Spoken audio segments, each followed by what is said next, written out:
স্থানীয় পর্যায়ে নিয়োগকৃত প্রশাসকরা যেন নির্বাচনে অংশ নিতে না পারে সে দাবি জানিয়েছে জামায়াতে ইসলামী। এছাড়া স্থানীয় সরকার নির্বাচনে এমপি ও শিক্ষকদের প্রার্থিতার সুযোগ রাখার দাবি তাদের।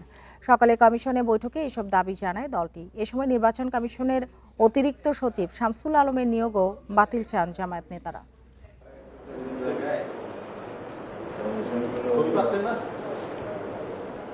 ভোগান্তি ভুলে চলে আসুন রিগালে। ওয়ারেন্টি সহ স্টাইলিশ কালেকশন নিয়ে রেডি রিগাল ফার্নিচার।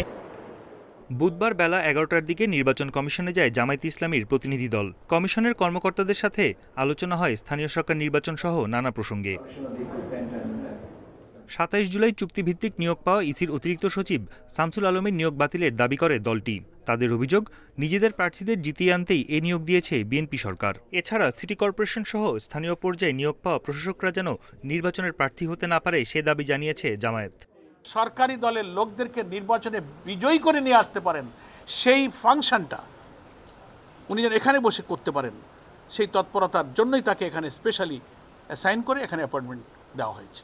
এরকম স্থানীয় সরকারের পদে থেকে ২-৫-১০ মাস সার্ভ করে সাথে সাথে ইলেকশনে ক্যান্ডিডেট হওয়া মানেই হচ্ছে যে এই নির্বাচনকে নিরপেক্ষ হতে দেওয়া হলো না, দলীয়করণের জন্য তাকে এখানে নিয়োগটা দেওয়া হয়েছিল এবং নির্বাচন একেবারে দিব্যি এটা একটা দলীয় নির্বাচন হবে। স্থানীয় সরকার নির্বাচন আইনে সংশোধন প্রস্তাব করতে যাচ্ছে নির্বাচন কমিশন। সেখানে এমপিওভুক্ত শিক্ষকদের নির্বাচনে প্রার্থিতার অযোগ্য ঘোষণার সুপারিশ দেওয়া হয়েছে। তবে শিক্ষকদের প্রার্থিতার পক্ষে জামায়াত।